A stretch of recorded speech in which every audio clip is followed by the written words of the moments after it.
Dans cette capsule, je vous propose une correction détaillée de l'épreuve de juin 2023, la partie A, la partie réserve. On commence par l'exercice numéro 1. L'idée de l'exercice est de vous faire travailler autour de la notion de tangente. On a besoin d'une fonction, elle est donnée, fonction ln4x-7. On a besoin d'un point qui n'est pas donné, mais par contre, c'est une information complémentaire, c'est l'intersection avec l'axe des abscisses. On commence tout d'abord par trouver ce point.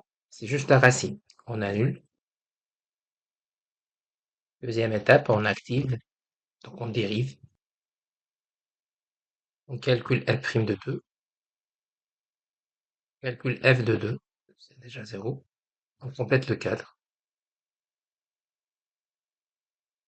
Pour cet exercice, on vous fait travailler autour de la notion de fonction rationnelle et la partie asymptote. Juste pour rappel, il y a une capsule qui traite ce sujet en détail. Bon, tout d'abord, il faut chercher les conditions d'existence. Il faut trouver le domaine de définition de cette fonction. On a le seul problème, c'est au niveau du numérateur, il doit être différent de 0. R sauf le 1, sous forme d'intervalle. Commençons par la partie asymptote verticale. On va voir le point ponctuel qui pose problème, c'est le 1. On va calculer cette limite, à gauche et à droite. On remplace. Conclusion, x égale 1 est une preuve. Je passe pour les A. Alors, il n'y a pas de AH car le degré de notre numérateur dépasse le degré de notre dénominateur. Donc, forcément, il y aura une AO car l'écart est de 1. Je vous conseille de revenir vers ce petit rappel. On passe à la deuxième limite. Ça, c'est la pente de notre droite asymptote oblique. Ça, c'est le 1. On calcule la troisième limite. Un dénominateur commun déjà fait. On simplifie le calcul. Le terme dominant, donc, on a une AO en plus l'infini et en moins l'infini, qui a comme équation y égale 2x plus 3. Dans cet exercice, on est dans la géométrie analytique dans l'espace. On vous donne deux droites sous forme paramétrique. La première droite M1, la deuxième droite M2. On insère un paramètre dans M2. Alors l'idée, c'est de trouver ce paramètre avec une condition. La condition, les deux droites doivent se croiser, doivent se grouper. Pour chercher l'intersection éventuelle de deux objets, il suffit d'égaler les équations de ces deux objets. Donc, je vais réécrire l'équation de M1. On va égaler la substitution. Les deux droites se coupent, donc celle-là va admettre une seule solution. Je remplace. Voilà le A. Pour l'exercice 4, c'est une question sur les probabilités conditionnelles.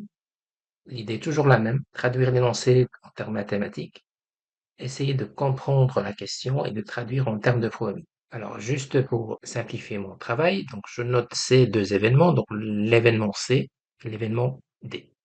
Une cliente commande un café, c'est une cliente demande un dessert, c'est l'événement T.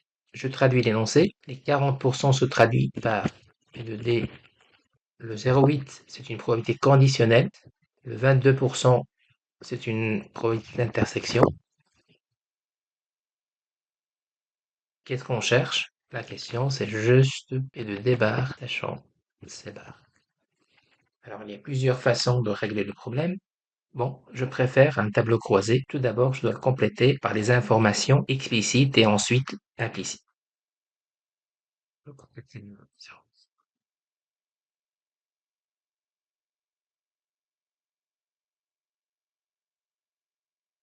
Pour répondre à ma question, j'utilise la formule. D'après mes calculs, voilà. Dans cet exercice, on fait travailler autour des nombres complexes. On vous demande de résoudre une équation au troisième degré. Alors on commence. Tout d'abord, je vais reformuler autrement l'équation pour isoler le Z3. Le I se trouve au niveau du numérateur, donc je vais le rendre réel. Je peux encore jouer avec les puissances. Ma première racine est une racine évidente, trigonométrique.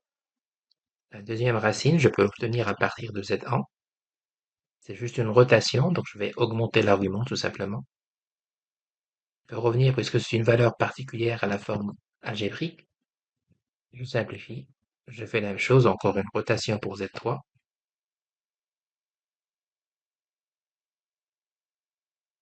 Première racine, la deuxième racine, la troisième racine.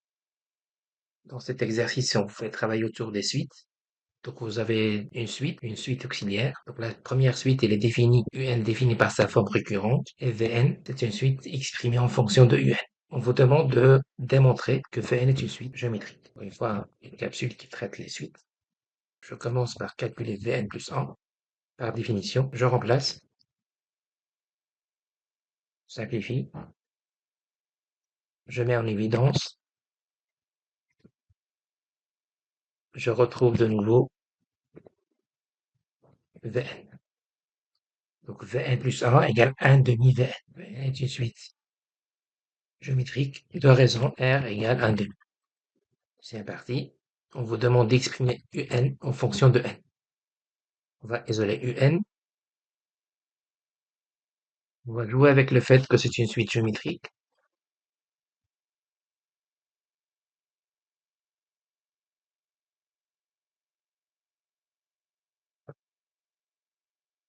Ce V0, c'est juste U0 moins 10. U0 est déjà donné.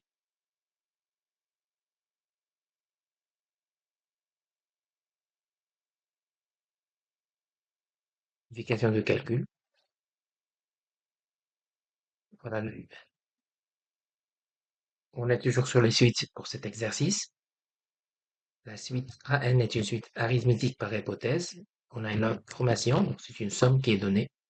On demande le S5. C'est une formule, c'est le nombre de termes 5 divisé par 2. Premier terme, le dernier terme. Par hypothèse, cette somme c'est 60.